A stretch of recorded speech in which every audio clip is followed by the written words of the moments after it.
What do you think is one of the biggest complaints that your prospects have with janitorial services? Anyone? Yes. Okay, so consistency of service. So your website should have something in it that explains how you deal with consistency. In order for us to have success, we need to sit with them and say, on the phone, you said you had this problem and this problem and this problem. I'm going to want to ask you a bunch more questions just so I know if we can actually help you or not.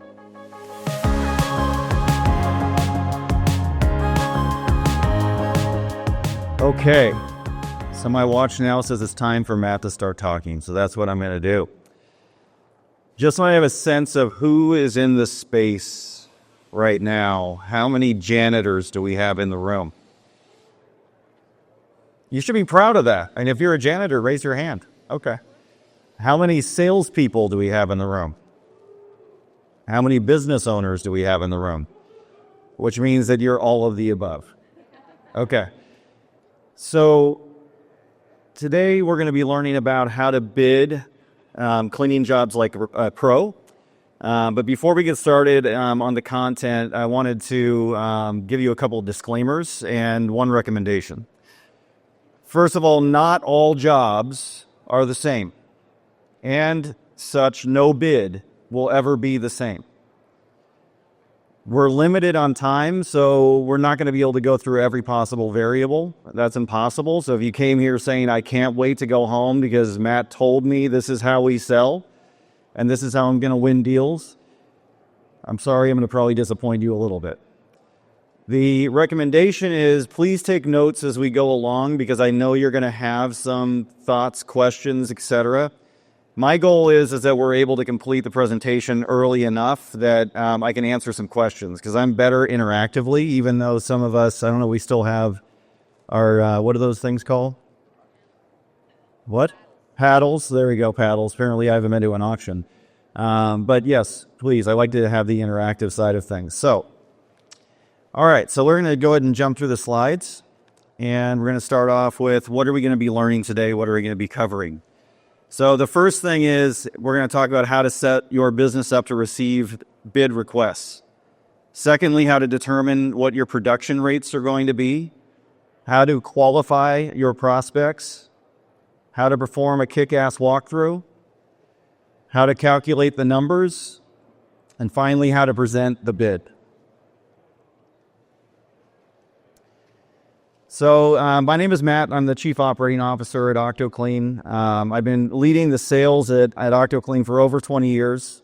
Yes, this gray hair comes from that many years. And I've been doing that securing premier clients that operate multi-story medical and educational campuses.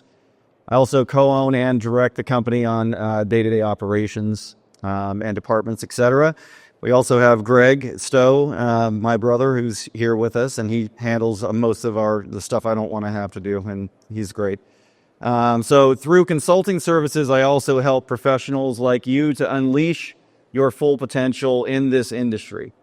As OctoClean, our mission is to transform the janitorial industry, and that starts by giving you resources, giving everyone resources. We don't gatekeep information. We give great advice, in my opinion. And that advice is going to be direct, and it's not going to be varnished, and it's not going to be basic. It's going to be full. So we're going to go through some of that today. Hopefully you get something out of that. So the first step is that we're going to set up your business to receive requests. So as you'll see as we go through some of these slides, there's going to be opportunities to scan some things. I highly recommend that you do that because I'm not, again, going to be able to give you everything here. So the first step is you need to create a great website. So how I explain this to anybody who's in sales, if you're selling a service, you shouldn't be selling. You should be navigating the prospect through the buying process. I'm going to say that again. Your job in sales is not to sell. Your job is to navigate the prospect through the buying process. In order to do that effectively, you need to have a website that clearly explains and describes what services you offer. It should be interactive. It should have solutions to common pains that your customers and prospects will have. So just real quick, I'm just going to ask one. What do you think is one of the biggest complaints that your prospects have with janitorial services? Anyone? Can't be Greg. Anyone? What's the biggest complaint? Yes. Consistency. Okay, so consistency of service. So your website should have something in it that explains how you deal with consistency, right? So consider your website as your home. Okay, what happens is when you prospect, you're prospecting and you're engaging with individuals who are going to research you. You're inviting them to your home. And you want to make sure that when they enter that home, that they can get the information that they want and the information that they need so that they're able to then say, I want to have you come out and see me and talk to me. The area prospecting guide, we're old school.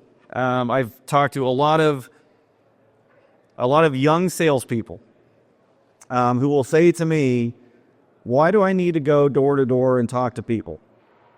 Isn't there an easier way? Can't I just do social media? And I'm sure I can do pay-per-click ads. And the answer is that you have to do a little bit of everything. But ultimately, if you want to be successful in sales, you need to be willing to go out and talk to people, go door to door and get information so that you can start your prospecting plan. I'm not, again, going to be able to go through all of this, but when you download this, you're going to see that it's a very detailed multi-step process on how we do prospecting. Yes, there's other elements, networking, etc., okay, that you're going to need to take into consideration. The other is we need to ask for referrals. Your best marketing in your industry, our industry, is simply a clean building. Right? That's the most important thing that we can do as contractors, is to make sure that we are fulfilling on the obligations on the service schedule. And when we do that, you need to get credit for that hard work. And the credit that you're going to be getting is going to be referrals. And if you're not going to get a referral, you better get a reference letter, or you're going to ask them to give you a testimonial, but you need to get something for doing great work. And that's in itself a major form of prospecting and engaging with potential new customers. So ask for referrals.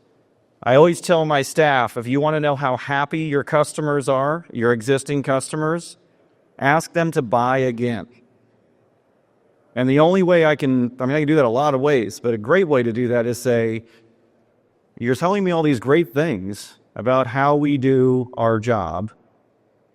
Usually when somebody says that, they know other people that may want to have what you have. Would you be willing to introduce me to someone who may have these same problems?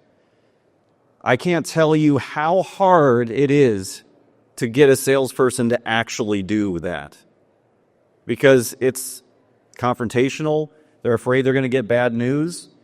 But what I do is I tell them, if you get bad news, you won. Because if they don't tell you the bad news, they're telling somebody else, and it's usually your competitor. Okay, so you need to be asking this, because as you'll hear as we're going through this, why I'm talking, I asked you up front, who is a janitor here, and who is a salesperson, and who is a business owner. Sales is not just sales. Sales is everything, right? And if your operations are not going well, all you're doing is selling more services on top of a trash dump. Okay, so you have to have a strong foundation. And the best way to know that is to get referrals. The big thing is follow up a lot.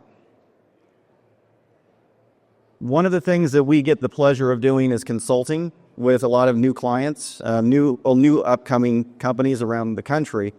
But also we do some YouTube work. And the question I get all the time is, well, it's usually a comment. I was out last week, I hit 25 doors and nothing's happened. This isn't going to work, right? Okay, well, you went out and you hit 25 doors. Did you call anybody? Did you send an email? Did you do this? You have to like, well, no. It's not going to happen overnight. Okay? And you'll see that as part of our prospecting plan, that it's all about follow-up and consistency and follow-up and having a good process around that so that you can get people to engage. Okay, what I call the law of 8. And yes, it's because we're OctoClean and 8 tentacles, yes. All right, so next is learn the business. Too many people start a business and they don't know anything about it. If you don't know what your production rates are, if you don't know if you can meet or beat ISSA cleaning standards, if you don't know that you can train somebody to do all of those things consistently, you should not be selling accounts. And that's something that a lot of people don't want to hear, right? They're like, oh, okay, well, I need to go out and clean a building or do this or do that. Yeah, you're going to probably your first building. By a show of hands, how many of you who started your business, the first 2 or 3 were friends, family, or your church? Okay, it happens, right? We got started because this industry, in this industry typically because it's something that we can get into easily. And our story is that we were broke and a good friend of ours said, hey, you guys clean buildings? And my dad was like, yeah, of course we do. Well, we never cleaned a building before in our lives. So we went out and cleaned a Masonic temple having no experience whatsoever, but we learned really, really quickly what it was going to take to be effective. And we learned how we had to train people and do all those things. So that's what my encouragement to you will be. That you need to know your production rates. Your time is your friend and always will be your worst enemy. And the mistake that we'll make is that we can clean it at a high rate. But when you hire your first employee, what do? They don't clean it nearly as well or nearly as fast. And so you're always saying what's wrong with them. But the reality is it's what's wrong with you. Okay? What are you doing and how are you creating your operations so that you can replicate yourself, right? That's the key. So some of the tools that you can use would be, well, we're at ISSA, so you should be using the ISSA cleaning times. Well, once you do that, you should then test and test and test. Because you should be able to beat ISSA cleaning times. I know that when we train our people using the OctoClean system that we do on a regular, right? So it's something that, when I look at ISSA cleaning times, they tend to be, common numbers, lowest common denominator, basically. Good employees, maybe average employees. So after you get yourself through that and you time it and you have a production rate and you're confident, the next thing you've got to do is you've got to set the rules. Again, this is where a lot of new companies fail. You don't have a service schedule, or your service schedule is too detailed, has too many things in it, or God forbid it has not enough. Okay, so what we have to do is we have to have a clear service schedule so that your customers don't say, oh, it said that you dust the low surfaces or office desks, etc. You're going to move all my stuff too, right? Well, no, I'm not going to move your stuff. And so our service schedules will say we will only clean uncluttered areas, right? So we have to be very, very specific how we're going to do that. So another great resource here for you to use is to download our service schedule templates. I think this is really where the meat of this whole thing comes in, is you've got to get really good at disqualifying your prospects. Because as salespeople, as business owners, the thing that we have, what is the most valuable thing that we have as business owners? Time. Right? I can't tell you how many salespeople I've had that will get into their dashboards and they'll say, but Matt, look at how many proposals that I've made. And I'm like, I didn't hire a proposal machine. What I hired is someone who could disqualify prospects so that when they hit those buildings, their chances of success have gone up drastically. So these are the things that we need to know. We need to know if the prospect is part of an industry that we want to service. So again, I can't get into the details on things like this, but you should have a niche.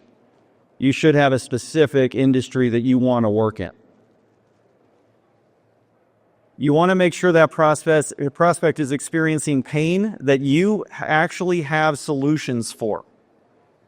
Okay, so if their pain is, I'm paying too much money, what should you say?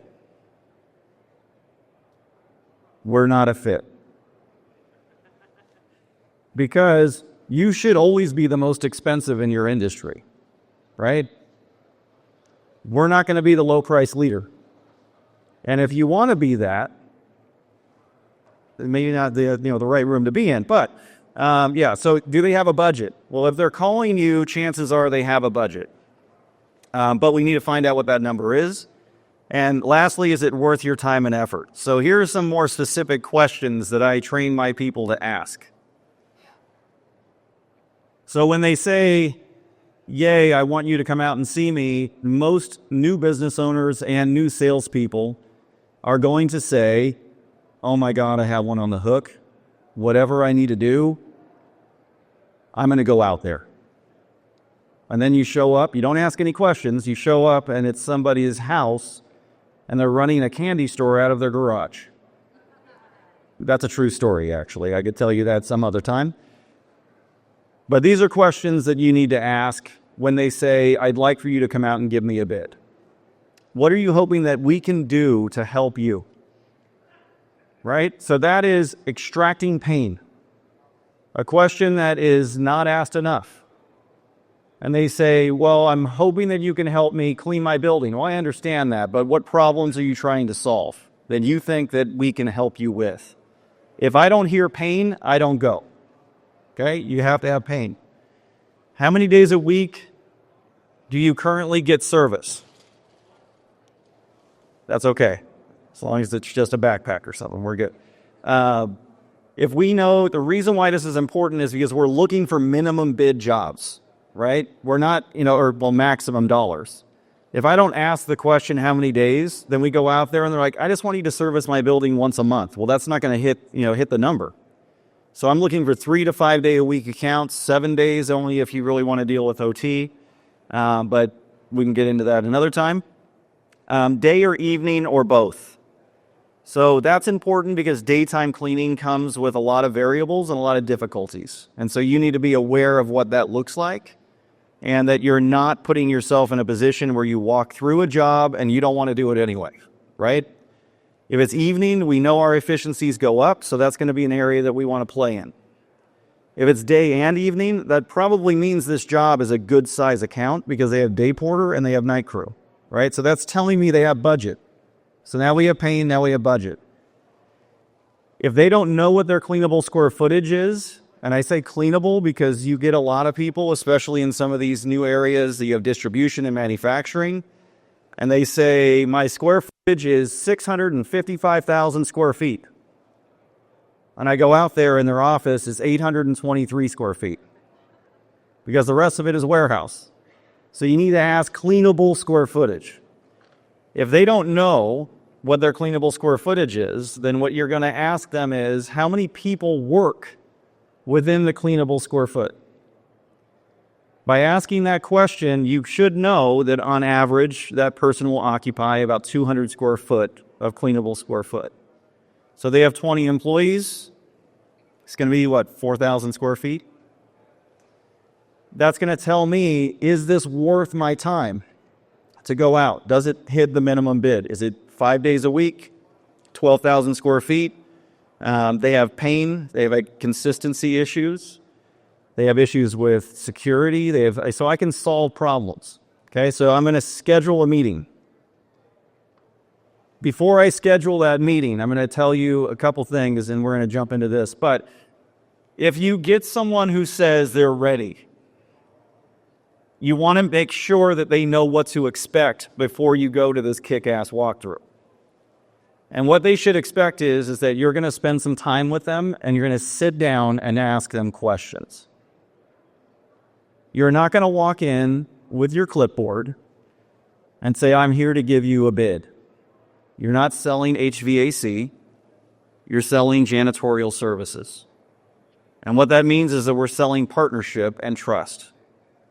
So in order for us to have success, we need to sit with them and say, on the phone, you said you had this problem and this problem and this problem. I'm going to want to ask you a bunch more questions just so I know if we can actually help you or not. So when I'm on this, before I schedule it, I'm going to tell them, hey, this is what you said. We're going to need to sit down. I'm going to need about 15 minutes of your time, ask you a bunch of questions. Is that okay? Yes. If we think it's a fit, then we're going to go walk your building and we're going to measure every square inch of your place. That's going to take anywhere from 45 minutes to an hour. Are you good with that? Yes. Boom. Send them a calendar invite immediately. When you send them the calendar invite, make sure that it's something that's easy for them to see and understand. Your company name, site assessment, service audit, whatever you want it to be. The day before you go through, or the day before the meeting, you're going to call. When you call them up, you're going to say, hey, verifying the meeting, are we good? Yes, great. Now we're going to this walkthrough. So you're going to sit and talk first. I already said that. Then you're going to measure every single thing. Do not trust that the square footage they gave you is accurate, because it probably is not. Not only is this important for your bid, but it's important for operations. How many of you have salespeople that come back with this fabulous bid, and then you show up to implement that account, and you find out there's 4 restrooms that weren't accounted for? It happens, because the salesperson is incented to sell by getting what? A commission. And they're just going to throw it over the fence and say, hey, operations, that's your problem.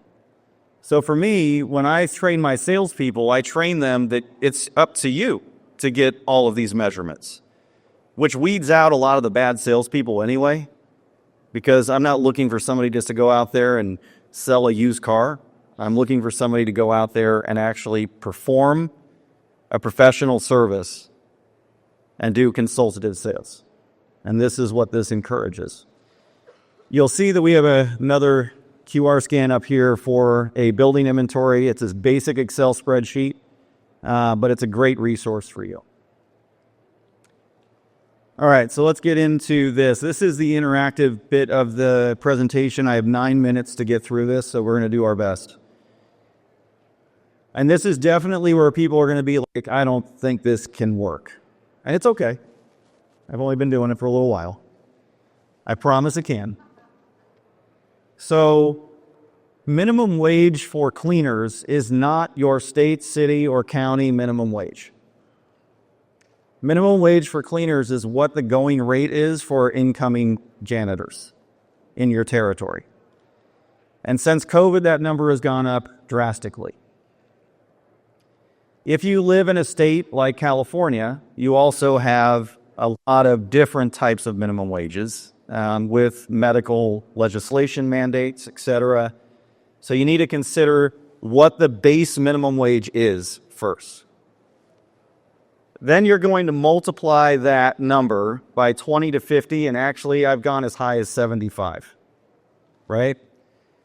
So it's going to be as simple as, if my minimum wage is 18, who has your phone out? You're supposed to be using a calculator. Okay, good. Here we go. So let's say it's $18. So you're going to do 18 times 1.50, and that should give you a number. It should be around $27 an hour.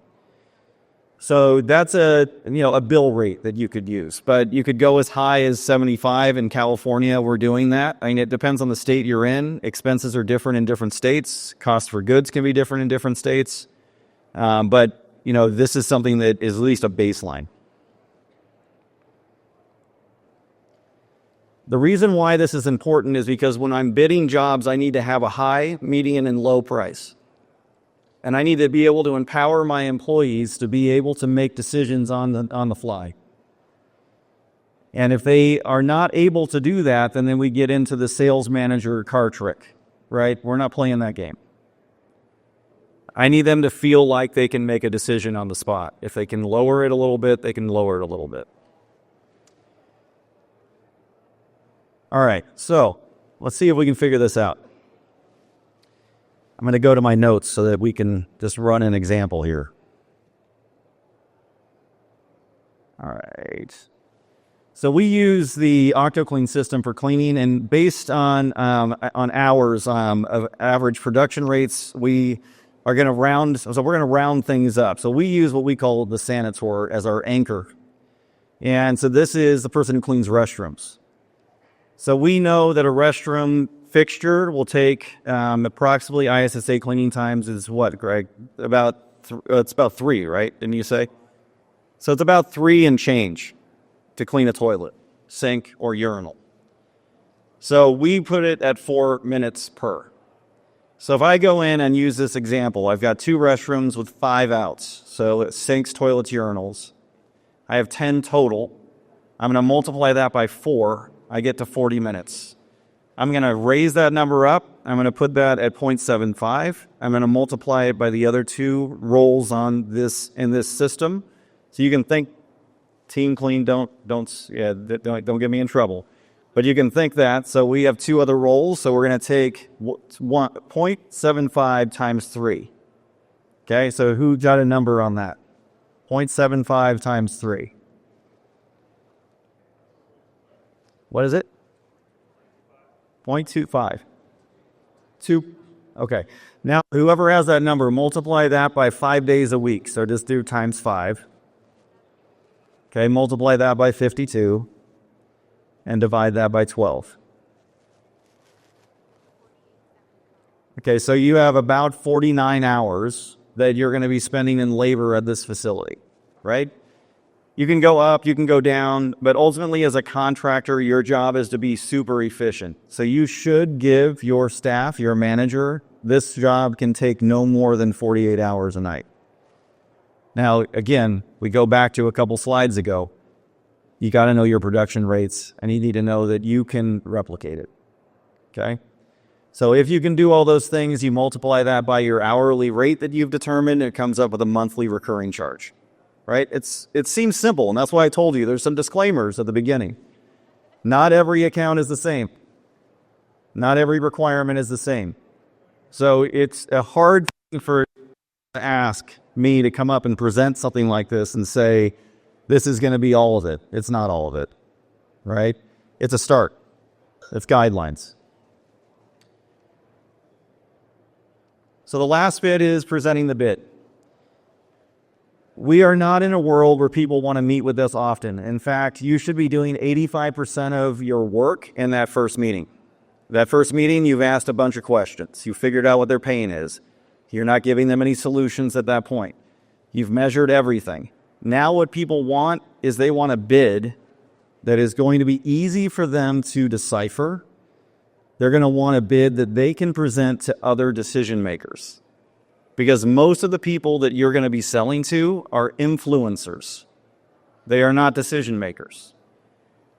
And some of my favorite salespeople are the ones who say, I only sell to decision makers. And I'm like, well, when was the last time you sold anything? And the answer is usually never.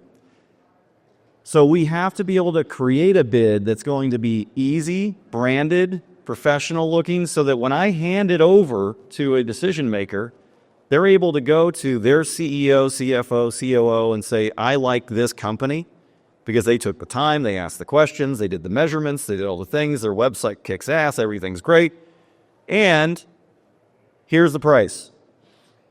And it's not going to be this huge proposal that's bound, that has 50 pages of garbage that nobody wants to read, right? It's just going to be a simple form and a service schedule.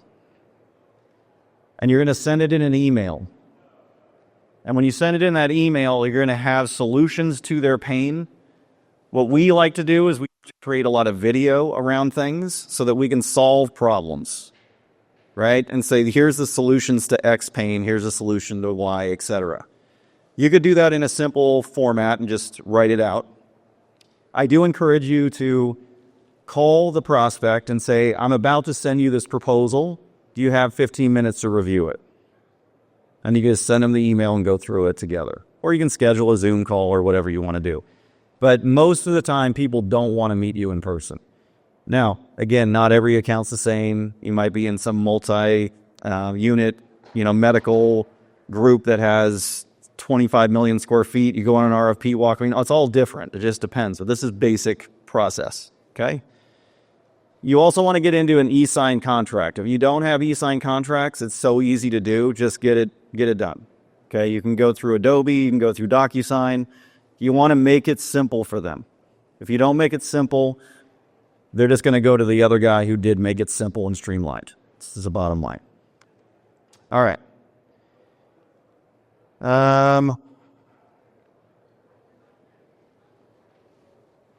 Let's see. So you're good to get several no's. I keep going to know the worth. Okay, so basically this is just, thank you, Andrea.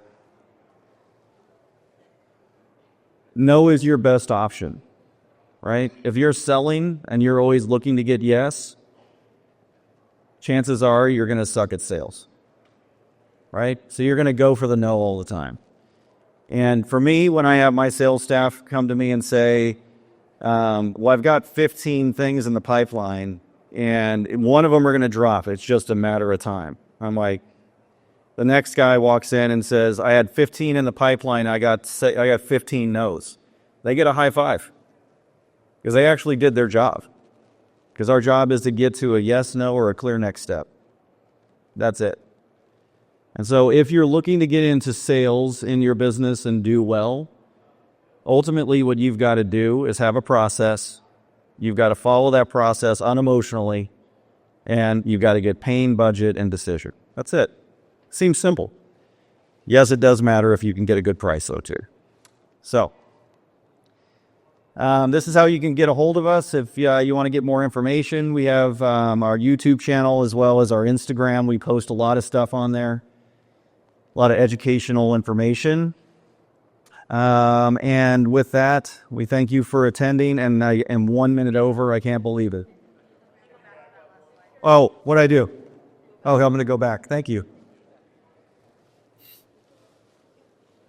What's that? What do you say? Oh, what little cards? Andrea? All right, we're going to step aside, and I think there's other presentations coming up, but if you have any questions, we're going to step over, and we would love to answer any questions that you have. I was hoping to wrap up in time to be able to do that live, but didn't happen. Thank you, everyone.